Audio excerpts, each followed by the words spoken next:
ایمانی عرفانی گھڑیاں عطا فرمائی۔ آج کی اس خوبصورت محفل میلاد باسعادت سالانہ محفل آستانہ عالیہ نقشبندیہ میں جناب محترم المقام صوفی محمد سلیم جماعتی صاحب، عزیزم محمد ثاقب جماعتی اور ان کی فیملی نے اس کا انعقاد اور اہتمام کیا۔ اللہ تعالیٰ اپنے اور اپنے پیارے حبیب علیہ السلام کی بارگاہ میں یہ نذرانہ محبت قبول اور منظور فرمائے۔ آمین۔ چند لمحوں کے لیے حاضر خدمت ہوں، چند باتیں پیش کرتا ہوں تاکہ میری اور آپ کی حاضری سرور عالم امام الانبیاء حضرت سیدنا محمد مصطفیٰ صلی اللہ علیہ وآلہ بیتہ وسلم کی پاک نورانی بارگاہ میں ہو جائیں۔ میلاد شریف یا کہ نعت کی محفل ہو، درود و سلام کی محفل ہو، ہر محفل میں ہر موقع پر آقا کریم علیہ السلام کی شان بیان کی جاتی ہے، سبحان اللہ، سبحان اور اللہ۔ پورے قرآن مجید کا مطالعہ کیا جائے اور حدیث مبارکہ کا ذخیرہ بھرا ہوا ہے، جس میں دونوں جگہوں پر قرآن کی آیات میں بھی اور حدیث کی روایات میں بھی نبی پاک صلی اللہ علیہ وسلم کی شان اور عظمت کا ذکر موجود ہے۔ سبحان اللہ۔ قرآن مجید کا مطالعہ کیا جائے تو قرآن مجید میں اللہ تعالیٰ نے کہیں تو اپنے محبوب کے حسن کا ذکر بیان فرمایا ہے، سبحان اللہ۔ کہیں تو اللہ تعالیٰ نے اپنے محبوب کے ذکر کا ذکر فرمایا ہے، سبحان اللہ۔ کہیں تو اللہ تعالیٰ نے اپنے محبوب کی واللیل زلف کا ذکر فرمایا ہے، سبحان اللہ۔ اور کہیں تو اللہ تعالیٰ نے اپنے محبوب کے یاسین کے سہرے کا ذکر فرمایا ہے، اور کہیں تو اللہ تعالیٰ نے اپنے محبوب کے علم نشرہ کے سینے کا ذکر فرمایا ہے، کہیں تو اللہ تعالیٰ نے اپنے محبوب کی میلاد کا ذکر فرمایا ہے، کہیں تو اللہ تعالیٰ نے اپنے محبوب کی معراج کا ذکر فرمایا ہے، کہیں تو اللہ تعالیٰ نے اپنے محبوب کی رحمت کا ذکر فرمایا ہے، اور کہیں تو اللہ تعالیٰ نے اپنے محبوب کے سارے کمالات کا ذکر فرمایا۔ یعنی آپ یوں سمجھ لیں کہ قرآن پاک الحمد سے لے کر والناس تک پورے کا پورا اپنے محبوب کی نعت ہے۔ سبحان اللہ، سبحان اللہ۔ ہر زبان میں نعتیں پڑھی جاتی ہیں، ہر انداز میں نعتیں پڑھی جاتی ہیں، لیکن سب سے اعلیٰ نعت محبوب کی قرآن میں ہے، قرآن ہے، کیونکہ اس نعت کو لکھنے والا خود رب رحمان ہے، سبحان اللہ۔ جس کا یار ہے، جس کا ساتھی ہے، جس کا محبوب ہے۔ خالق نے ہم پر کتنا کرم فرمایا کہ ربیع الاول شریف میں گنہگاروں پر، مومنین پر کرم فرما کر ہمیں اپنے یار کا سہارا اور کالی کملی کا سہارا عطا فرما دیا۔ سبحان اللہ۔ گنہگار ہو کر ہم ذکر کرتے ہیں، سرکار کو کیوں یاد کرتے ہیں؟ اور آپ جانتے ہیں کہ سرکار کو یاد کرنے سے کتنا بڑا فائدہ ہوتا ہے۔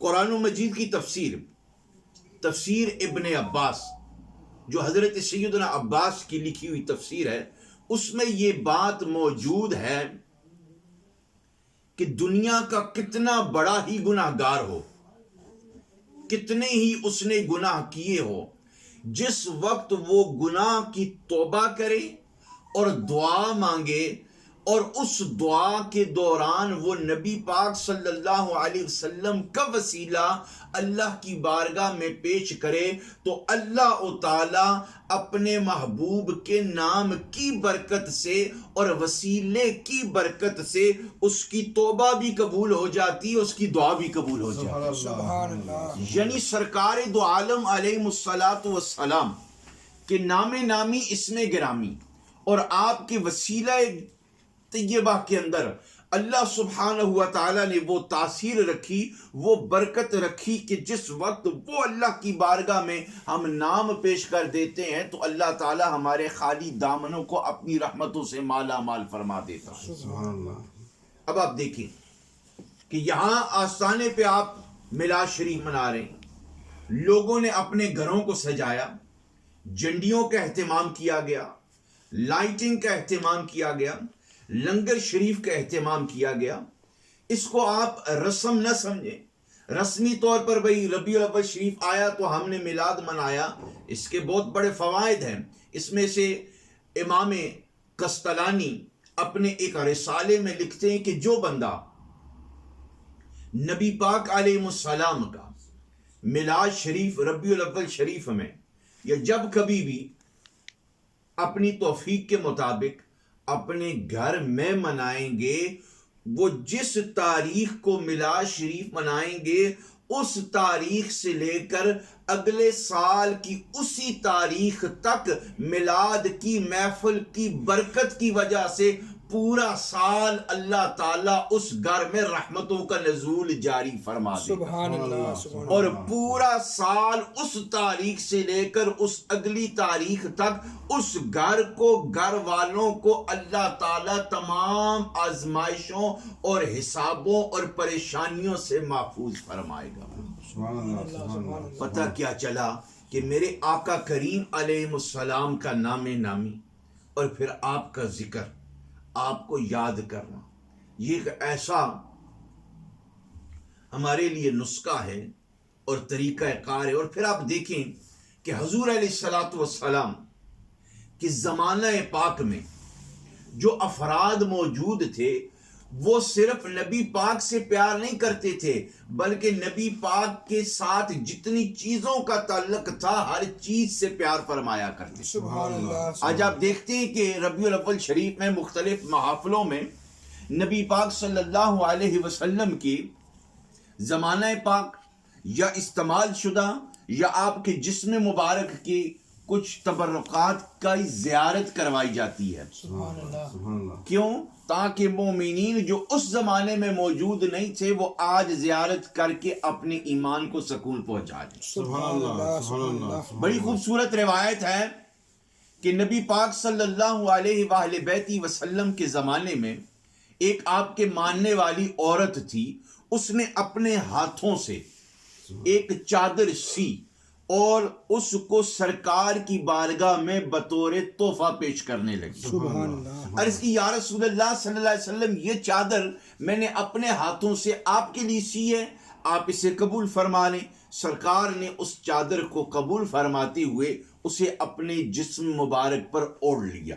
سبحان اللہ سبحان وہ اللہ۔ عورت چلی گئی، سرکار کے سامنے صحابہ کرام کی جماعت موجود تھی۔ ایک صحابی کھڑا ہوا، عرض کرنے لگا یا رسول اللہ یہ جو چادر ہے یہ آپ مجھے عنایت فرمائیں، یہ مجھے دے دیں۔ سرکار نے فرمایا ٹھیک ہے، میں ابھی باہر جا رہا ہوں تبلیغی دورے پر، جب میں واپس آیا تو یہ چادر میں تجھ کو دے دوں گا۔ سرکار دو عالم علیہ السلام تشریف لے گئے۔ دیگر جو ساتھی تھے اس ساتھی سے کہنے لگے بھائی یہ تجھ کو پتہ ہے اور تو نے اپنی آنکھوں سے دیکھا ہے کہ اس عورت نے یہ چادر خود اپنے ہاتھوں سے سی ہے اور سرکار کو بطور تحفہ پیش کی ہے، اور پھر تو نے کیوں مانگی ہے جب یہ تیرے لیے بنی نہیں، یہ بنی سرکار کے لیے۔ اور پھر تجھ کو یہ بھی پتہ ہے کہ سرکار کا ایسے دربار ہے کہ جو بھی ان سے مانگے وہ کبھی نہ نہیں فرماتے، اسی وقت عطا فرما دے۔ سبحان اللہ سبحان اللہ۔ لیکن تو نے مانگی کیوں؟ انہوں نے کہا بھائی یہ مانگنے کی وجہ اور جواب تھوڑی دیر میں دے دوں گا، پہلے جا کر میرا بیٹا تلاش کرو، میرے بیٹے کو لے آؤ۔ بیٹا آ گیا، اتنی دیر میں نبی پاک بھی تشریف لے آئے۔ سبحان اللہ۔ سرکار نے اپنے جسم مبارک کے ساتھ جو چادر لگی ہوئی تھی اس کو اتارا، طے کر کے اس صحابی کو کہا یہ لے تیرا تحفہ۔ سبحان اللہ۔ چادر اس کو پیش کر دی۔ سرکار اپنے حجرے میں تشریف لے گئے۔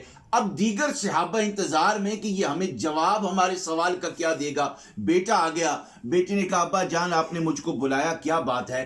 کہا میری وصیت ہے کہ یہ چادر جو ابھی میں نے سرکار سے حاصل کی ہے یہ وہ چادر ہے جو میرے محبوب کے جسم کے ساتھ لگ چکی ہے۔ سبحان اللہ جسم کے ساتھ مس ہو چکی ہے، ٹچ ہو چکی ہے، اس کا تعلق سرکار کے جسم نبوت کے ساتھ ہو چکا ہے۔ بیٹے نے کہا ابا جی حکم کیا ہے، آپ وضاحت فرمائیں۔ فرمایا بیٹے حکم یہ ہے کہ جس وقت میری موت واقعہ ہو، میں مر جاؤں، یا اس چادر سے جو میرے محبوب کے جسم سے لگ گئی ہے، یا اس سے میرا کفن بنا دینا، یا اس چادر کو میری قبر میں دفن کر دینا، تاکہ قیامت تک مجھے مصطفیٰ کے جلووں اور مصطفیٰ کے جسم کی تاثیر اور برکت حاصل ہوتی رہے۔ سبحان اللہ سبحان اللہ یہاں اس روایت سے کیا ثابت ہوا کہ جو لوگ اعتراض کرتے ہیں کہ جی یہ فلاں تبرک تم استعمال کرتے ہو، فلاں تبرک تم استعمال کرتے ہو، یہ فلاں تبرک ہے، یہ نبیوں کا ہے، یہ اہل بیت کا ہے،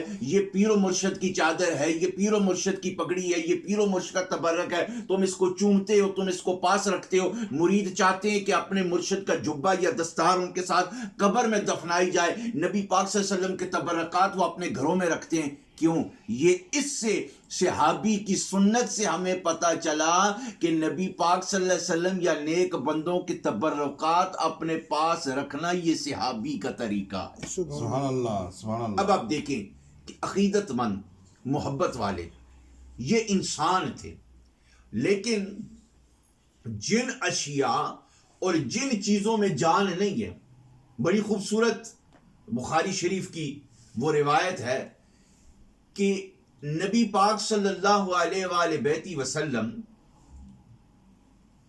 درخت، کھجور کے خشک تنے کے درخت کے ساتھ ٹیک لگا کر آپ درس دیا کرتے تھے۔ کچھ دنوں کے بعد مسجد نبوی شریف میں آپ کا منبر تیار ہو گیا، تو آپ نے درخت کو چھوڑ دیا، آپ منبر شریف پر بیٹھے، منبر شریف پر بیٹھ کر درس دینے لگے۔ صحابہ کرام کہتے ہیں کہ سرکار بولنے لگے، علم کے موتی بکھیرنے لگے، خطاب ارشاد فرمانے لگے، درس دینے لگے کہ اچانک ہمیں رونے کی آواز آئی۔ خطاب کے دوران ہمیں کیا؟